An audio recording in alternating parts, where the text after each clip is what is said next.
nuestra forma de hacer radio.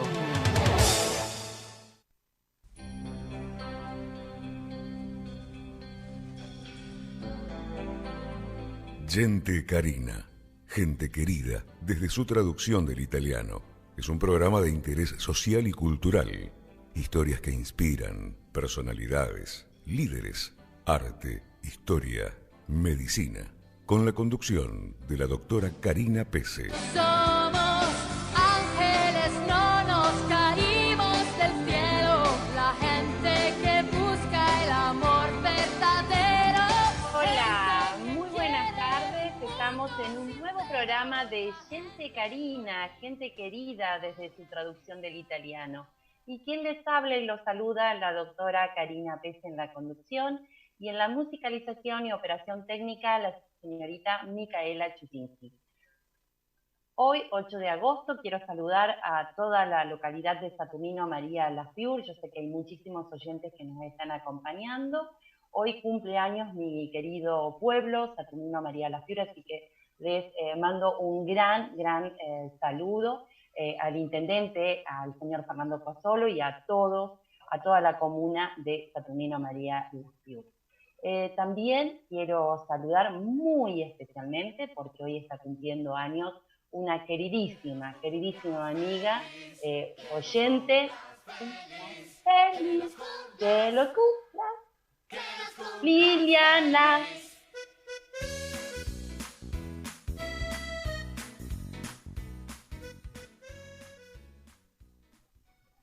Un feliz cumpleaños para vos, querida Liliana Marini, que sabés que te queremos muchísimo.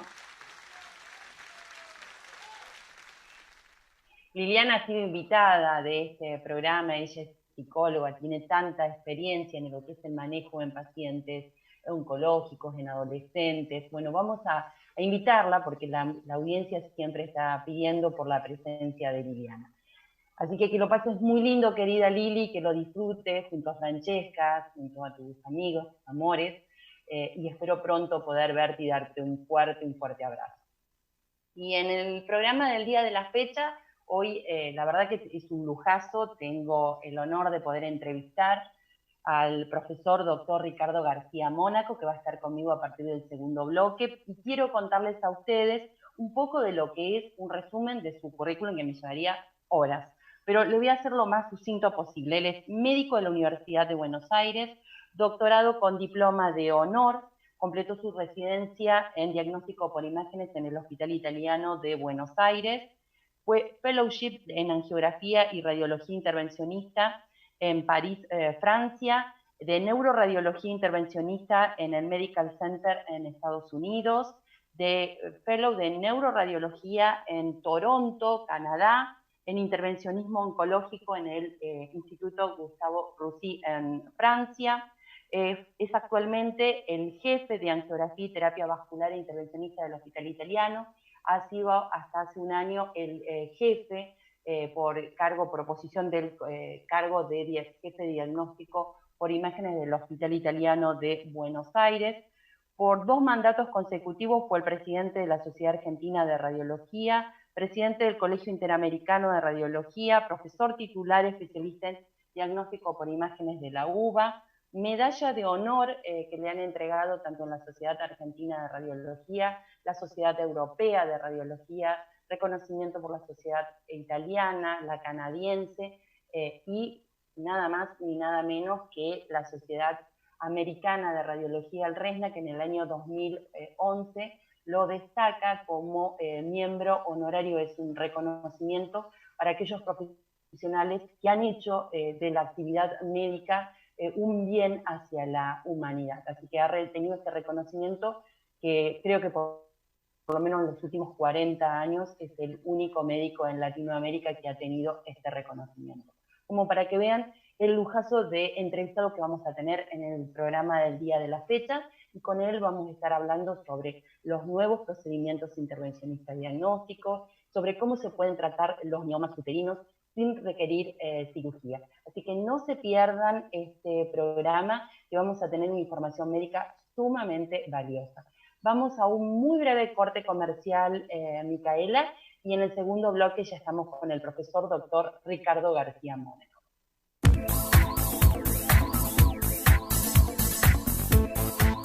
Dr. Williams Bucret, especialista en cirugía plástica, estética y reparadora. Creador de lipoescultura láser tridimensional y lifting facial mini invasivo láser. Miembro internacional de la Sociedad Americana de Cirugía Plástica, Sociedad Internacional, IPRAS. Sociedad Internacional IPRAS Iberoamericana. Sociedad Internacional Iberoamericana y Argentina, SACPER. Consultorio, Avenida Alicia Moró de Justo, 1848, segundo piso 6, Puerto Madero. Turnos al 011-4314-1710. Horarios, lunes a viernes de 13 a 21. Sitios, web, drbucret.com.ar, lipolaser3d.com.ar, milfacelift.com.ar.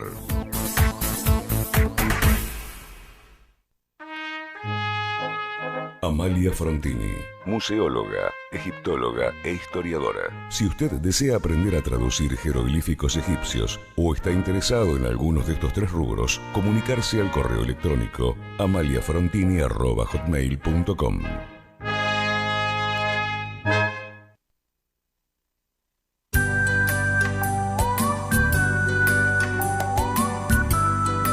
Milkigan, remeras para amamantar, que nos dicen a gritos, estoy amamantando.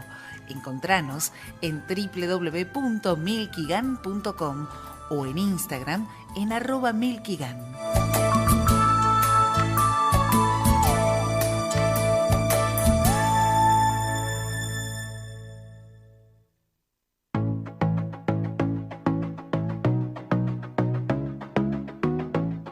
Get Fit ofrece alquiler o venta de equipamientos de gimnasia. Ingresa a www.getfitarg.com, Instagram @getfit.arg o comunicate al WhatsApp 011-4191-7800.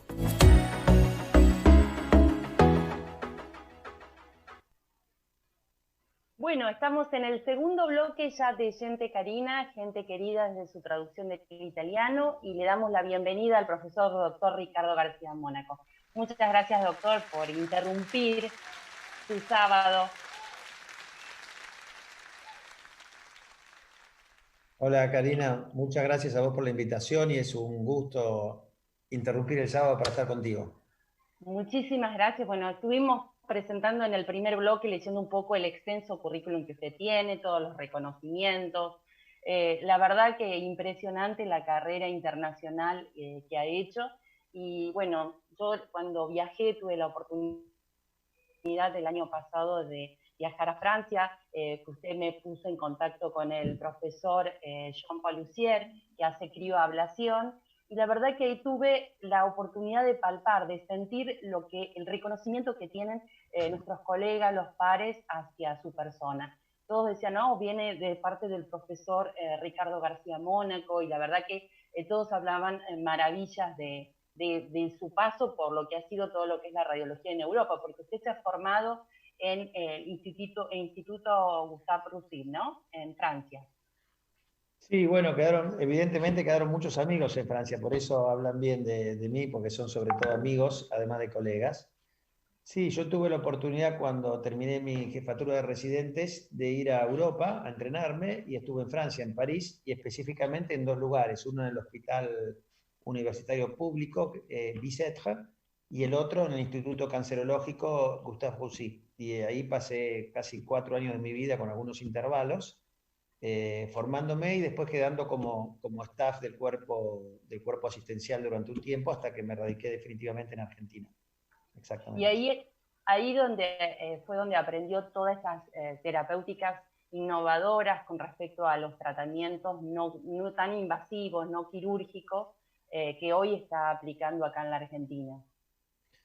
Claro, yo cuando hice la residencia ya hace muchos años, por el año 85, por ahí, ingresó a nuestro hospital una modalidad, una tecnología nueva no existente en la Argentina, que permitía a través de los métodos por imágenes acceder a diferentes partes del cuerpo sin hacer tajos, sin hacer incisiones, sin necesidad de transfusiones sanguíneas y anestesia general, y y así poder reparar órganos desde afuera. No por la laparoscopía, no con camarita, como muchas veces dice la gente, sino a través de la visualización por diferentes formas de rayos X, ondas radiomagnéticas, de ultrasonido, lo que fuere. Y en el mundo empezó ahí en los 80, a fin de los 70, empezó eso, los pioneros en grandes partes del mundo, y muy pronto en mi carrera me despertó ese interés de hacer esa subespecialidad, porque yo empecé con el diagnóstico, como todos, donde era solo para hacer diagnósticos, y que después otro que el tratamiento, y ya en aquella época empezaba a vislumbrarse que podíamos nosotros también actuar tratando a un paciente. Y bueno, en aquel momento era otra época, sin internet, sin la comunicación global que existe hoy ahora. Y bueno, uno de los centros pioneros en el mundo era en Francia, y así tuve la oportunidad de ir. Gané una beca de la Asociación Médica Argentina para ir durante un año, con fondo de dinero y el pasaje. Y después estaba allá y me ofrecieron quedarme más tiempo, ya contratado por ellos, y así me quedé varios años. Y efectivamente ahí pude aprender o ver el inicio de lo que era la especialidad y empezar a formarme en ella, a la cual continué a la vuelta al país, pero digamos que seguimos aprendiendo porque los desarrollos son constantes y por ejemplo, lo que vos fuiste a hacer a Francia ni existía ni soñábamos hace 20 o 30 años atrás. Así que el aprendizaje ahí, ese digamos fue el inicio, pero el aprendizaje es continuo. Exacto. ¿Y cómo? Porque usted acá marcó algo muy importante. Los especialistas en diagnóstico por imágenes, uno lo imaginaba siempre como en la parte esta reservado al diagnóstico. Y hoy tiene un rol más activo que es el tratamiento. ¿Cómo lo tomaron en la Argentina cuando, ya esto creo que ahora ha cambiado, pero cuando comenzó la parte de que los especialistas en diagnóstico por imágenes hacían tratamiento por parte de los cirujanos? ¿Cómo lo recibieron? ¿Fue fácil que lo aceptaran? Eso fue una pregunta muy interesante. En realidad existe un antecedente que antes la radiología era radiología y radioterapia, o sea que existía algunos subespecialistas en radioterapia que hacían tratamientos, o sea, usando los rayos o para diagnósticos o para tratamientos, pero eran muy poquititos. Y en realidad lo más difícil de explicar a esto, que uno empezó como radiólogo, pero en realidad no estaba haciendo radiología, o sea, la radiología lo usaba para el diagnóstico nada más, y la usaba como una herramienta para hacer el tratamiento, pero mi aprendizaje en Europa fue sobre todo la clínica del paciente, cómo diagnosticar lo que tiene, cómo interrogar a un paciente, cómo determinar los diagnósticos diferenciales con otras enfermedades y saber de todo lo que existe, medicamentos, radiaciones, cirugías, o no hacer nada, o este tipo de tratamientos, cuál es el mejor para un paciente determinado. Y tratar de seleccionar bien el paciente para hacer la terapéutica. Y eso claramente hace 30 años contrastaba totalmente con la realidad, donde todavía en muchos lugares el médico especialista en imágenes es visto como una especie de técnico, donde le dicen, yo te hago, toma, haceme tal estudio y me lo tenés que hacer. Y yo decía, no, vos mandame al paciente, yo veo lo que tiene y yo te digo, en conjunto determinamos qué es lo mejor para el paciente. Pero no obedecer, es como si un cirujano le dice, vaya y opere, y va y opera. El cirujano uno se lo manda para operar, pero el analista dice, sí, a este paciente lo opero y a este mejor no. Lo que vos decís es muy interesante, tan interesante que mi madre nunca supo bien lo que yo hacía, porque me decía, nene, explícame, ¿qué es lo que hacés? Porque vos, no entiendo, si operás, vos sos el que sacás radiografías, vos cuando yo me saco radiografías, ¿hacés eso? No, mamá, yo no hago eso. Bueno, por eso también muchos ahora lo llaman cirugía mínimamente invasiva, porque es más un rol de un cirujano, aunque no lo somos desde el punto de vista formal educativo. Otros lo llaman terapéutica guiada por imágenes. Es decir, hay una serie de nombres. Y el nombre de radiólogo intervencionista nace porque un americano dijo, es un radiólogo que hace intervenciones. Y por eso le puso radiología intervencionista, pero en realidad el significado de la palabra intervencionista en Estados Unidos es un poco diferente al del español. El idioma inglés es diferente. Intervention es como una real cirugía, ¿no? Pero sí, ese fue uno de los temas más importantes, uno de los obstáculos más importantes de los que tuve que lidiar toda mi vida. No toda mi vida, al principio.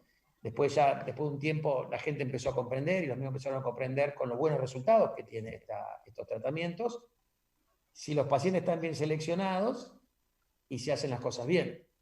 Porque por contrapartida, un gran problema que tenemos en nuestro país, que como hay muy poca gente que lo hace y es sumamente atractivo para los pacientes porque se operan y al día siguiente van a trabajar como si nada, muchos quisieron empezar, pero sin el entrenamiento adecuado, y entonces los resultados no son buenos. Y yo más de una vez he escuchado decir, el tratamiento no sirve. Y en realidad no es que no sirve el tratamiento, lo que no sirve es a lo mejor cómo se hace, y contar con recursos tecnológicos y con recursos humanos que en la Argentina son tremendamente escasos. Exacto. Por eso está casi dirigido circunspecto las grandes intervenciones por imágenes a muy poquitos centros en el país. Claro, y es fundamental el tema del entrenamiento y la formación, que bueno, en el hospital ha siempre sido escuela formadora para esto, con los fellows, y bueno, y usted es uno de los que promueve la formación y acompaña que los jóvenes puedan ganar becas y puedan ir al exterior también a formarse. Sí, nosotros tenemos un sistema de formación de esto. Recibimos muchos una vez por año, una persona que se queda 1 o 2 años con nosotros aprendiendo, y después otros por periodos cortos. Y además hacemos muchos cursos, muchas actividades de entrenamiento. Y en tal seguido tenemos el placer o el orgullo, la satisfacción de ser el centro de Latinoamérica con reconocimiento internacional que más gente ha formado. Hoy tenemos en una especialidad, así como yo fui a Francia y fueron generosos en enseñarme, han venido a Argentina, a nuestro centro, y hoy hay gente por todos los países, Ecuador, Colombia, Perú, México, Costa Rica, bueno, un montón de países que aprendieron y desarrollaron en sus países esta especialidad. Y también gracias a que cuando empezamos esto, hace 30 años éramos muy pocos en el mundo, por un tema de edad, en la mayoría de los centros hoy, en internacionales, en los mejores, eran compañeros míos de aquella época. Directa o indirectamente nos encontramos, con lo cual, en los últimos 10 años, te diría, en casi todo el lugar del mundo conozco muy bien a la gente, a los grandes popes, digamos, de la especialidad, para permitir que los jóvenes tengan la oportunidad como tuve yo y que vayan al extranjero a ver otras formas, aún a los argentinos, para que vayan y vean otras formas de trabajo y de entrenamiento.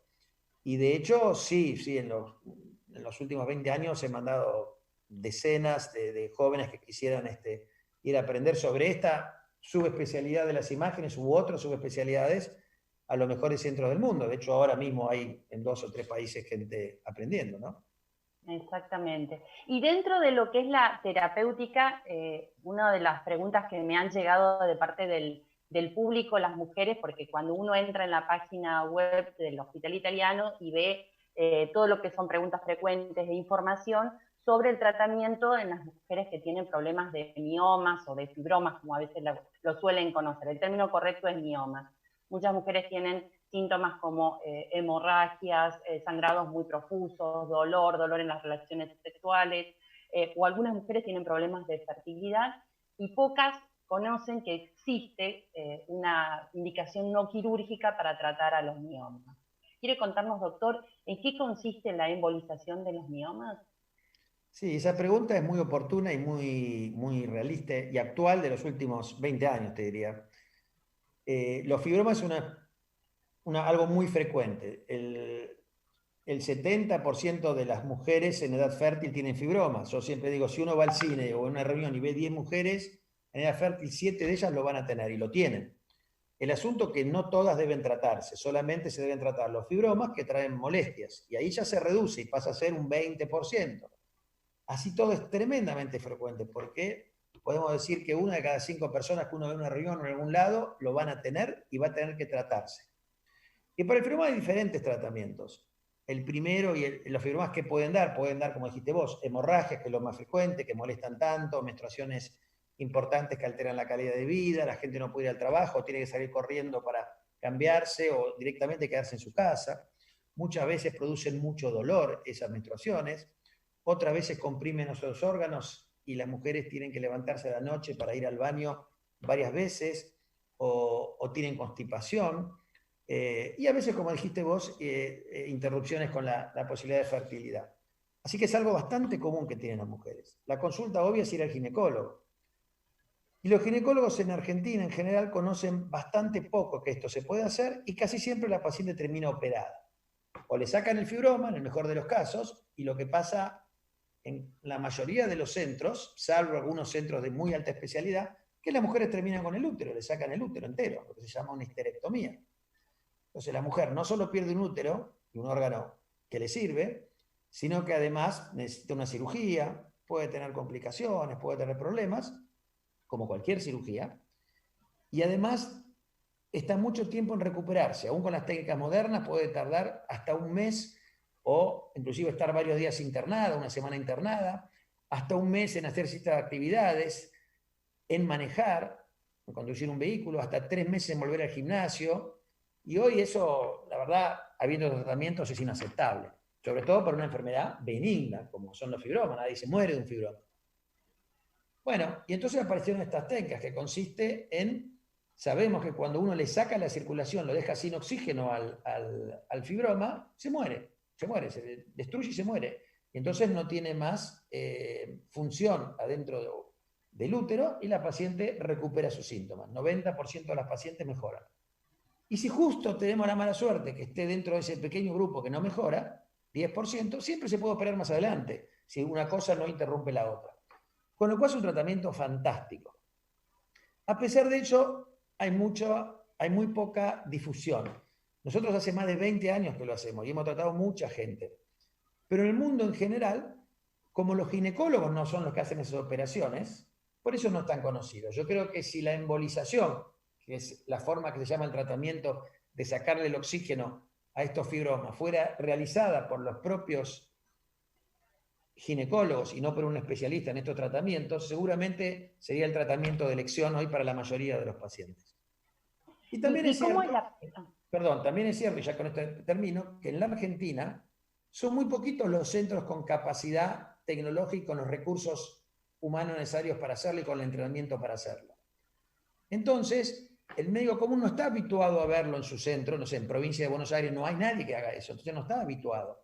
Y por eso quizás no se hace mucho porque no está muy difundido. Pero nosotros tenemos un número grande y vemos 3, 4 pacientes todas las semanas con este tipo de preguntas, las cuales no todas se van a hacer tratamiento, pero lo vemos bastante.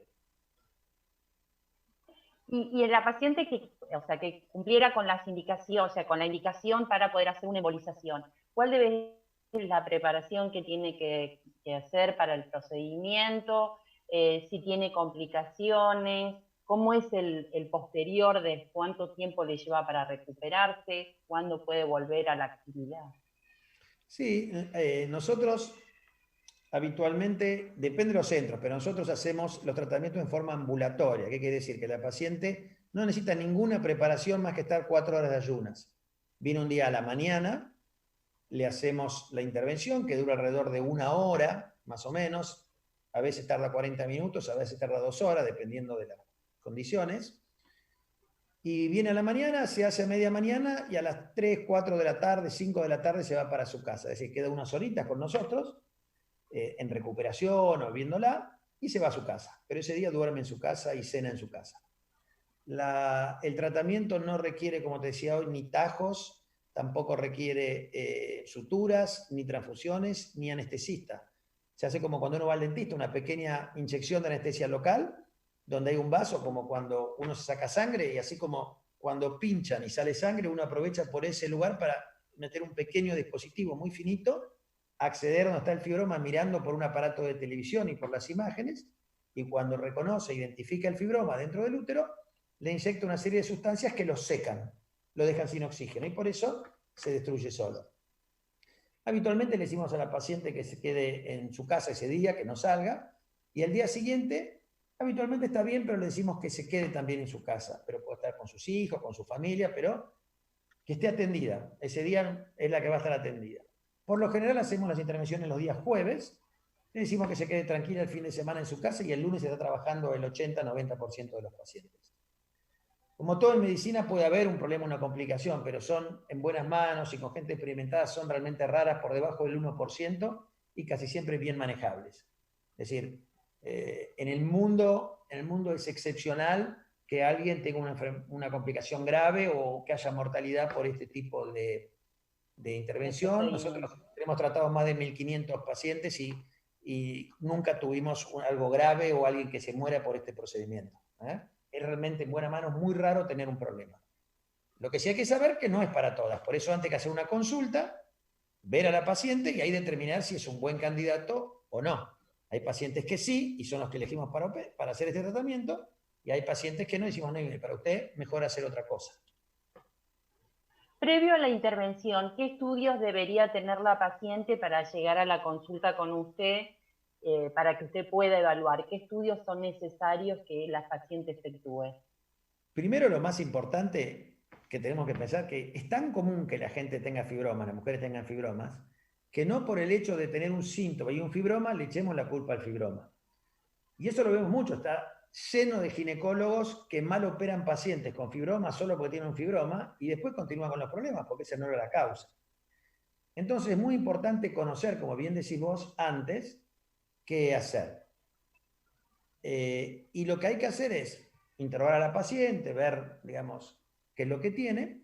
Y hoy es muy fácil ayudarse porque se puede mirar el útero, mirar virtualmente, con un estudio simple que es una ecografía y con un otro estudio simple que es una resonancia magnética, que hoy se hace inclusive en un resonador abierto, sin ese túnel para que no haya gente con claustrofobia y todo eso.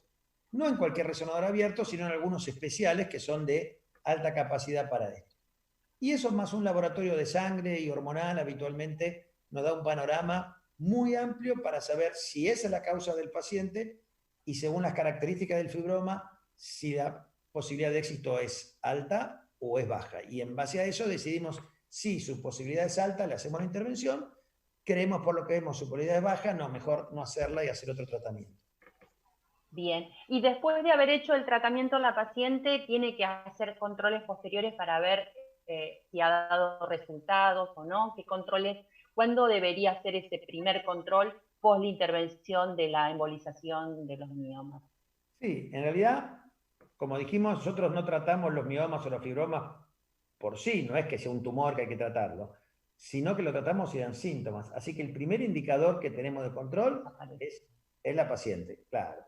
Y es muy común, decimos llámenos dentro de un mes o véanos en ese tiempo, y lo que esperamos es que dice, uy doctor, ¿sabe cómo mejorar mis menstruaciones? Ya son normales, no tengo más dolor, estoy sumamente aliviada.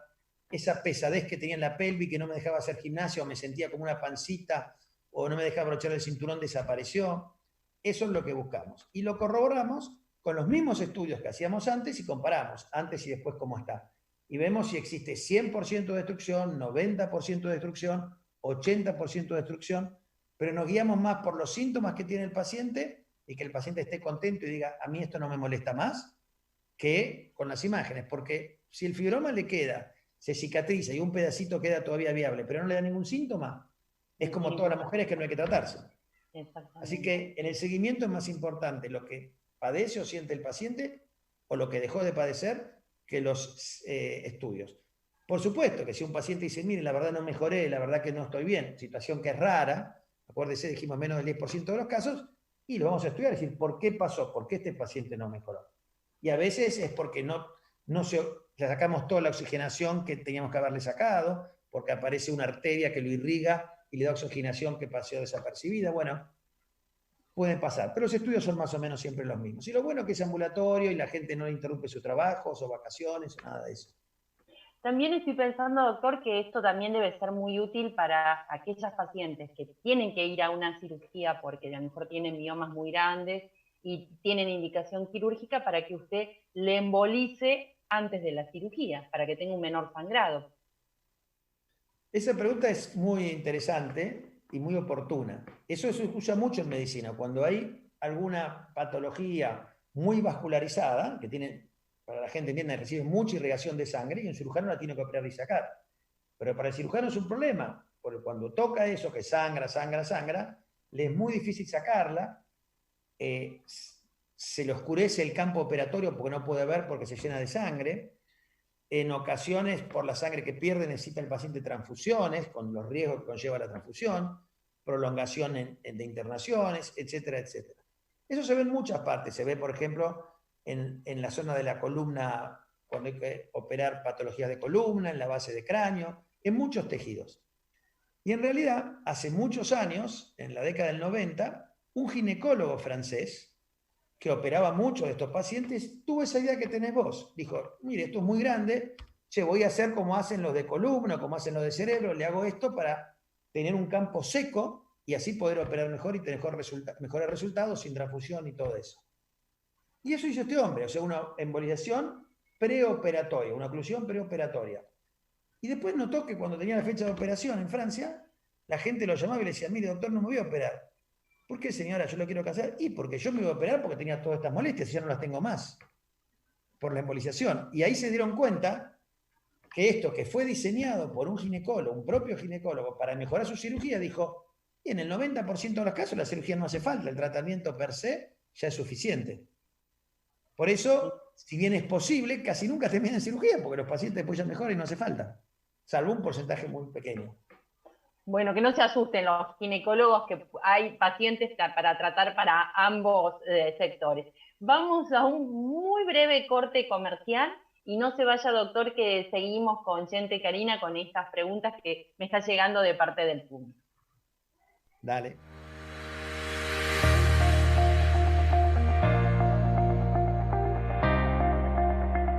Sanatorio Dulce espera Los Alisos. Cuidar y honrar la salud de nuestros pacientes es nuestra misión. Ubicada en San Martín 2305, Concepción, Tucumán. Teléfono 03865 42 1824.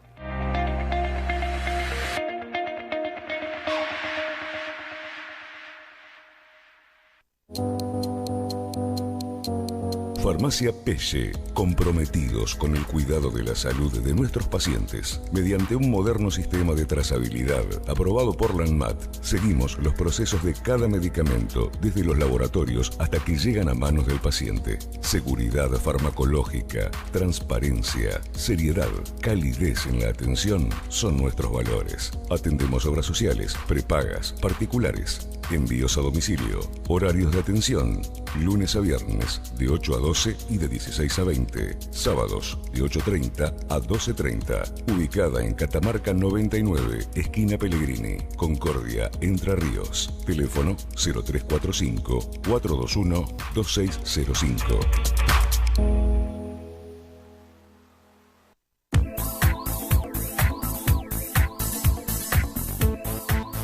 Dr. Williams Bucret, especialista en cirugía plástica, estética y reparadora.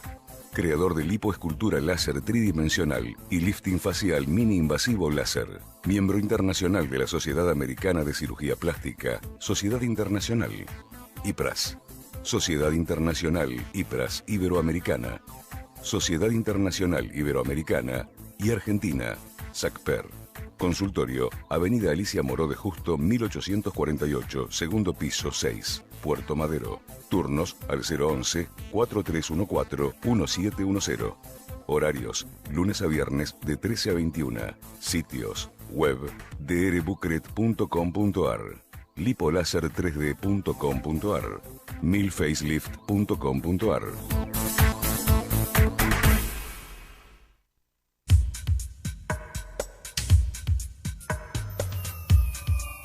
Estamos en contacto. Facebook, Instagram, YouTube y Twitter. @doctoracarina.pelle.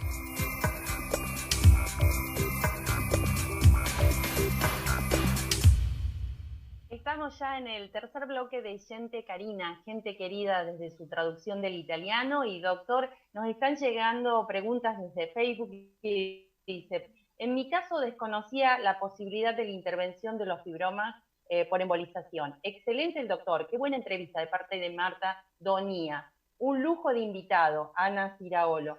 El doctor Stefano Pafisi, que es de Italia, que manda saludos también. O sea que público internacional que nos están siguiendo, que están escuchando su entrevista. El doctor Pafisi es radiólogo, así que seguramente lo conoce desde la sociedad italiana. Una de las preguntas que me llega a nuestra audiencia, si es posible con esta técnica también tratar el varicocele femenino que causa tanto dolor y a veces mucho dolor en las relaciones sexuales. Excelente la pregunta y quién hizo ese comentario, porque el varicocele es una enfermedad escondida, es una de las causas conocidas del dolor pelviano crónico, que es una enfermedad que afecta a mujeres que molesta muchísimo, que tiene diversas causas, y una de ellas es el varicocele. Y el varicocele es poco conocido por los médicos, o síndrome de congestión pelviana, es muy poco conocido por los ginecólogos, porque cuando una mujer tiene mucho dolor y muchas molestias y no se sabe la causa, termina con una laparoscopía, termina con una pequeña cámara, como vos sabés, miran todo la pelvis a ver si encuentran algo. Pero eso requiere mucha presión de aire para poder ver, porque tienen que poner aire para ver. Y justamente el aire que ponen comprime las venas y entonces no lo ven nunca. Entonces no aparece como causa. Por suerte, con la aparición de la ecografía Doppler y la aparición de la resonancia magnética, se pueden ver las venas esas gordas.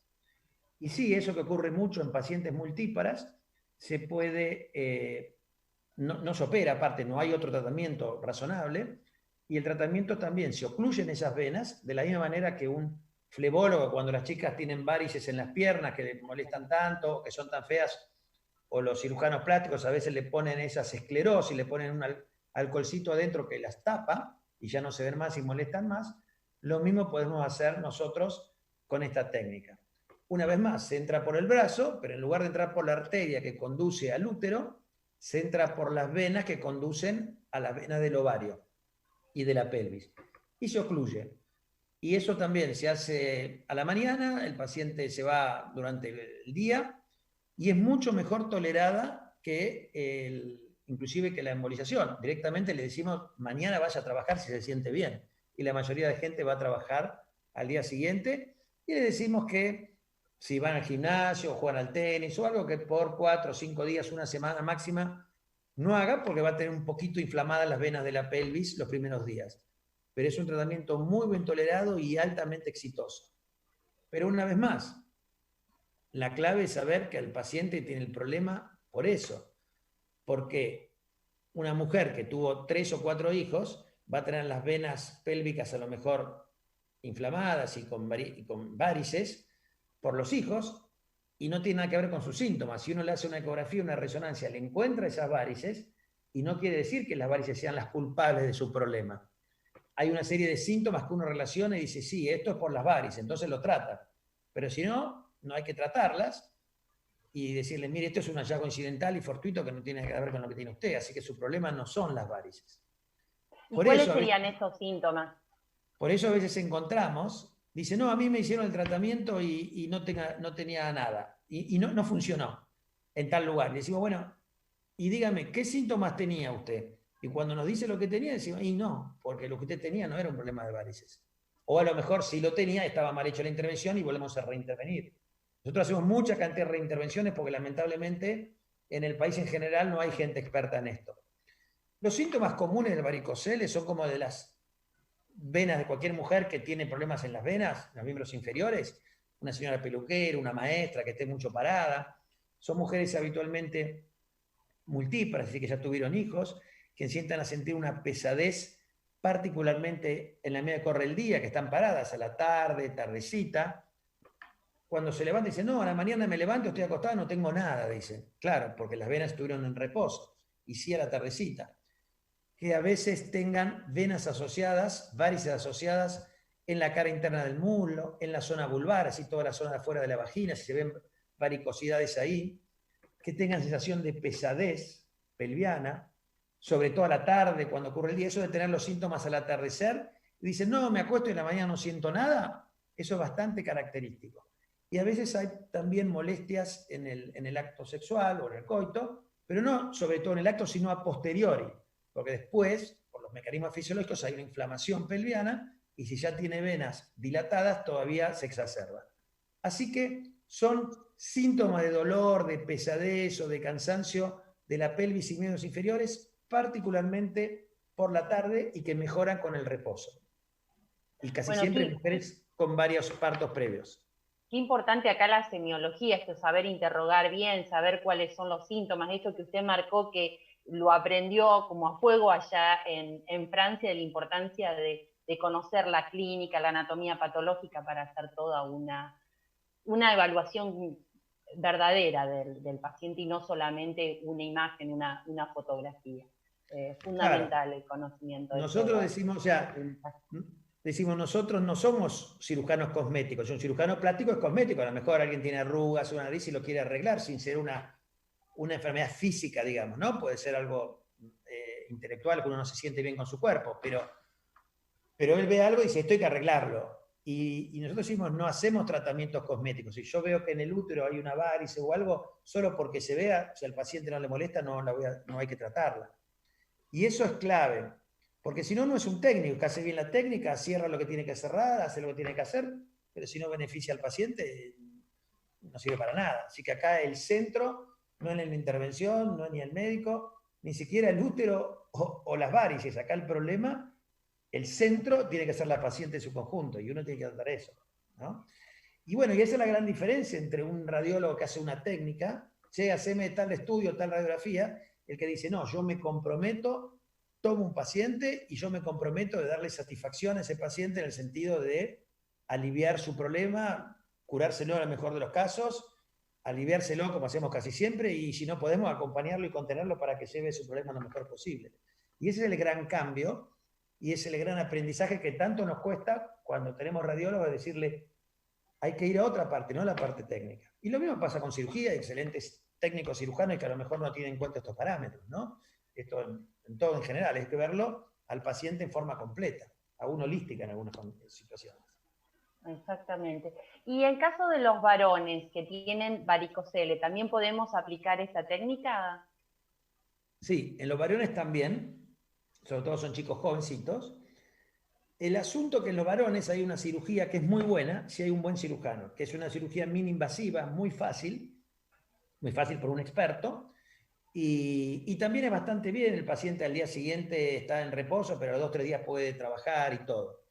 Así que nosotros en el Hospital Italiano tenemos un muy buen cirujano que hace esto, el doctor Rey Balsacchi. Entonces, es raro que los atendamos de primera instancia. Habitualmente atendemos los pacientes más complejos, que él no puede operar o operó y recidivó.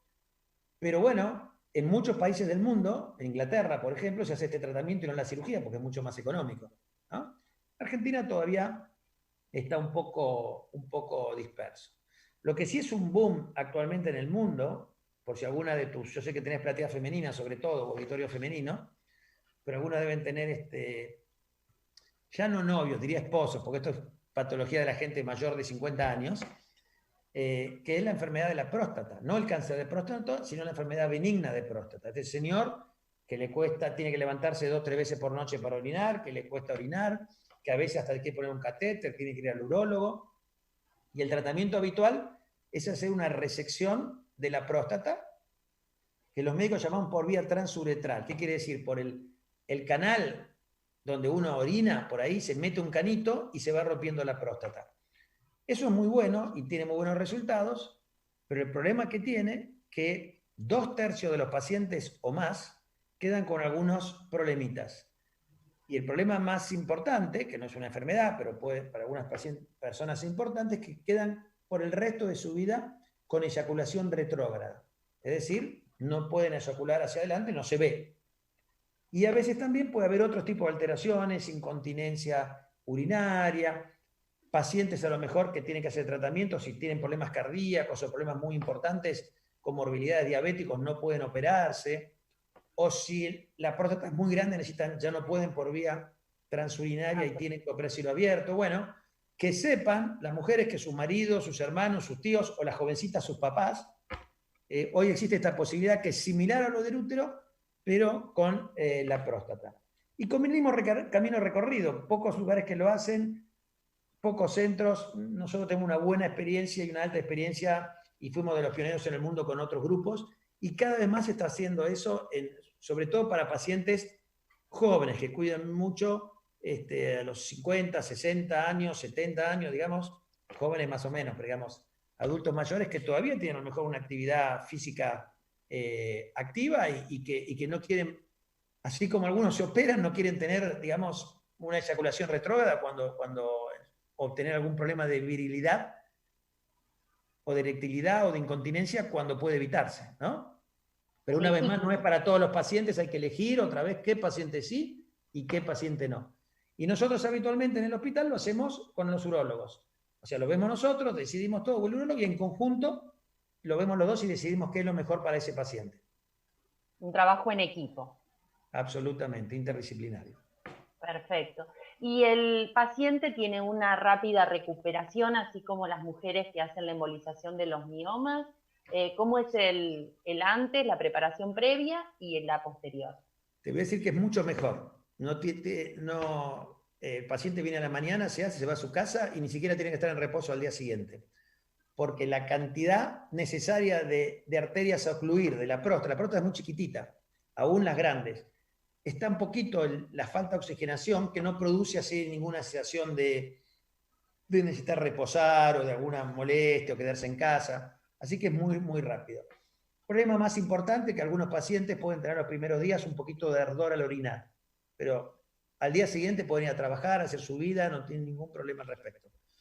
Por eso es algo tan bien tolerado por los pacientes, sobre todo gente mayor, pacientes de 80 años, 85 años, donde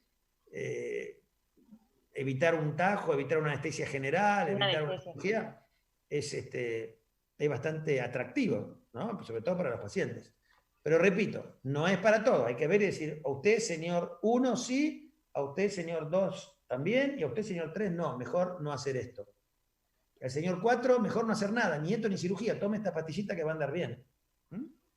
Perfecto. Ese es el secreto. La idea nuestra es que si cuando operamos a un paciente sabemos que nos va a ir bien. No lo logramos siempre, pero intentarlo. ¿Y eso de qué depende? De que seleccionaste, si a quién elijo para sí, a quién elijo para no. Y alguien que nos está escuchando, nos está viendo y dice, bueno, no, yo tengo este problema y quisiera consultar con el doctor García Mónaco. ¿Cómo puedo consultarlo? ¿A dónde lo encuentro? Bueno, una forma fácil hoy en día es, entra a Google, pone García Mónaco, ahí aparece un mail o el correo electrónico, una página, y manda un mail y se le contesta habitualmente. Y si no, a través del mail también del Hospital Italiano o lo que fuere. Y si no, que te pidan a vos, Cari, mi celular y se lo das. Y se los doy. Y se los doy. Pero bueno, es importante para toda aquella audiencia que lo está escuchando y tiene preguntas, porque a veces surgen después del programa de preguntas y dicen, no, bueno, quisiera hacerle una consulta al profesor, ¿a dónde lo puedo estar encontrando?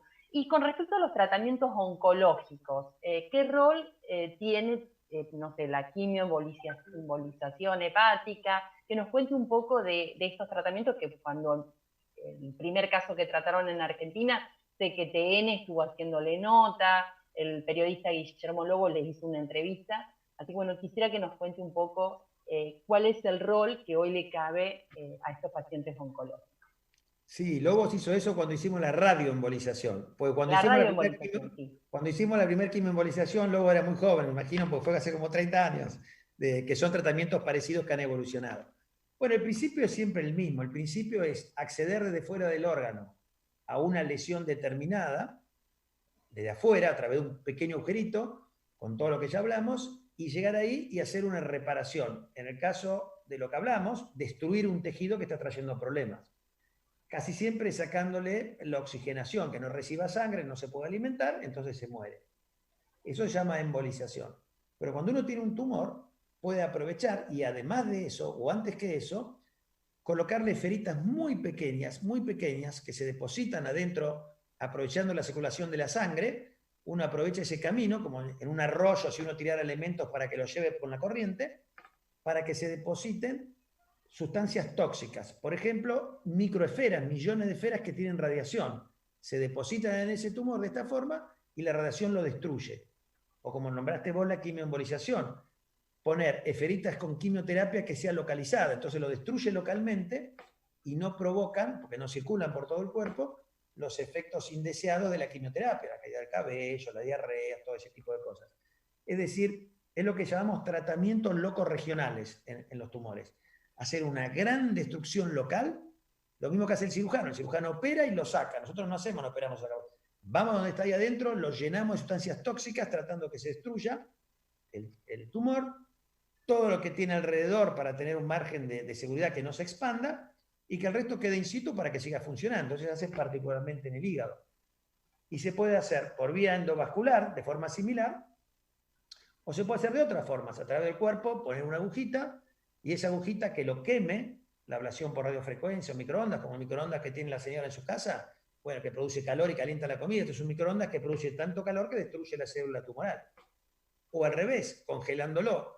Por la congelación tiene tanto frío que lo destruye. Y eso, por ejemplo, fíjate que vos estás incursionando en ese tipo de tratamientos para la mama. Yo no hago tratamiento de mama porque no conozco, no le puedo preguntar al paciente qué es mejor, qué es peor, porque no es mi especialidad. Y eso lo tenés que hacer vos.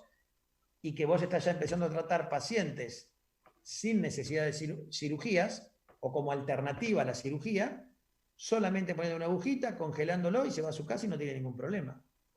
Y eso hoy en día, con el COVID y esta pandemia, en todo el mundo, se está haciendo cada vez más. Porque se sabe que un paciente con un tumor no puede esperar a lo mejor 6 meses, 8 meses que se termine esta pandemia. Tiene que ir al hospital. Y también se sabe que en algunas patologías, un paciente oncológico, un paciente con cáncer, se tiene que operar, tiene entre 20 y 30% más de mortalidad que si lo hubiera hecho el año pasado cuando no estaba el COVID. O sea, si lo llega a agarrar el COVID a ese paciente, quiero decir, ¿no? Si justo le toca el COVID y está operado un cáncer, tiene que operar. Entonces, en Estados Unidos en particular, que están con un gran problema, están evitando estas cirugías y transitoriamente reemplazándolas por estos métodos como primera elección. Y eso pasa mucho en el hígado. Vos nos dirás si puede pasar o no en la mama, pero creo que sí, en casos seleccionados, sí. Es una oportunidad para que el paciente no tenga que esperar 8 meses. Y se hace esto y se cura, y si no se cura, le da tiempo de sobra para que se pueda operar más adelante. Así que esto que cada vez se va a hacer más. Y además es muy atractivo para la gente. Si a vos te dicen, tu papá, tu mamá, vos mismo te dicen, mire, tengo los mismos resultados, pero no anestesia general, no se tiene que internar, no le tengo que hacer un tajo, no le queda una cicatriz. Bueno, es difícil ofrecerle una cirugía. Y tanto es así que no se sabe cómo va a ser esta especialidad en el mundo en el futuro. Y hoy en otra parte del mundo, los mismos cirujanos que operan están haciendo estos tratamientos. Por ejemplo, los neurocirujanos están haciendo lo mismo en cerebro. Antes lo hacían los neuroradiólogos y ahora ellos dicen, no, hagámoslo nosotros porque cada vez operamos menos. Claro. Los cirujanos vasculares, con las angioplastias o las stents en aorta, antes operaban y el radiólogo hacía esto y dice, no, hagámoslo nosotros porque dentro de 20 años o 15 años vamos a quedar sin trabajo. Entonces es posible que en el futuro la ginecología, en su formación el ginecólogo aprenda a hacer embolizaciones o el urólogo, o sea, que aprendan la cirugía mini-invasiva, como llamamos hoy, o radiología intervencionista, como lo quieran llamar, sea parte de cada una de las especialidades. Hoy estamos en un periodo híbrido de transición, porque hay pocos especialistas. Pero ya nosotros, por ejemplo, en las residencias de cirugía vascular, vienen 1 año o 6 meses a rotar con nosotros para aprender estas técnicas, ¿no es cierto? Así que estamos en un momento medio híbrido, pero es algo que vino para quedarse. Seguramente. Doctor, se nos pasó volando la hora, ya se nos termina el programa y quisiera que le deje un mensaje a los jóvenes que los están escuchando, que están estudiando, que tienen que decidir, que no saben con esta situación inestable en el mundo, en la Argentina, la situación económica, si quedarse, si irse. ¿Cuánto tiempo tenemos? Tenemos 2 minutos. Bien, entonces menos de 1. Y la verdad es un gran problema hoy. La verdad, cómo está el país, no cómo está, bueno, cómo está hoy, cómo venía ya en los últimos, podemos hablar de 20 años, 30, 40, cada uno puede saber. La verdad que la cosa viene mal y tenemos que decir que últimamente peor todavía, porque va más allá de lo económico la situación. Entonces, es normal cuando hay una crisis que los jóvenes digan, yo me voy a otro país y quizás sea una buena salida, y seguramente es una buena salida. Así que hay muchos jóvenes que se van. Y acá nos pasó lo mismo en el 2001, donde hubo una crisis muy importante, y yo para los jóvenes quiero contar que a mí me pareció algo parecido. A mí me tocó irme, por casualidad, no fue porque me iba, pero cuando tenía una edad, tenía 28, 29 años, cuando dije me voy a entrenar afuera, y fue una época muy mala, a lo mejor los mayores en la época de Alfonsín se van a acordar, ese año hubo 5.000% de inflación. Uno iba a un supermercado y estaba el precio y cuando hacía la cola para ir a pagar le decían por los parlantes, ahora cuando va a pagar tiene que pagar 10% más. Es una catástrofe. Y yo me fui afuera también. Y me fui por 1 año, me ofrecieron quedarme allá y al segundo o tercer año dije no vuelvo más, porque me ofrecieron quedarme para toda la vida. Pero esa crisis, como pasa mucho en Argentina, pasó. Y después vino otro gobierno, mejoró mucho la situación económica, por lo menos transitoriamente, y decidí volver y pude armar todo lo que tenía que armar y lo que parecía un panorama recontra negro al principio terminó un panorama bueno y de hecho me habían ofrecido quedarme a trabajar en Francia y en Estados Unidos y en otros lugares donde yo estuve rotando. Y yo le decía a mis profesores, déjame aguantar un año más en Argentina, porque la verdad parece que está todo mejorando. Y en definitiva dije, no, mira, me quedo acá, que tengo mis afectos, tengo mi gente, puedo desarrollar algo que el país invirtió en mí, devolvérselo. Así que no digo que esté mal que se vayan. Y bueno, no sé qué va a pasar con el país. Y de última, si tienen que emigrar, como hicieron nuestros abuelos, que lo hagan. Pero a lo mejor van, aprenden y el país mejora, el país cambia. Y bueno, van a tener la oportunidad de hacer algo muy bueno por su país y mejorar las cosas. Así que las cosas no son tan negras como parece, a lo mejor. Y a eso esperamos. La esperanza no la podemos perder nunca. Bueno, doctor, me encanta esto de que la esperanza no hay que perderla nunca. Me encantó entrevistarlo. Muchísimas gracias. Fue un programa muy lindo, pasó volando. Muchas gracias. Muchas gracias a ustedes por acompañarnos cada sábado. Y el sábado que viene tenemos una invitada de lujo, que es la señora Fanny Mandelbaum, porque cumplimos 4 años en el aire. Así que no se vayan de Conexión Abierta, que sigue otro programa que es Máximas Positivas. Gracias, doctor. Chao, gracias, Cari. Muy lindo todo. Gracias. Mucho más fuerte si cabe. La vida es un hilo en equilibrio que hace parar. Comienzo de espacio publicitario en Conexión Abierta. Este medio está asociado a CADEMAD, Cámara Argentina de Medios Audiovisuales Digitales. Desde la Universidad Abierta Interamericana, 24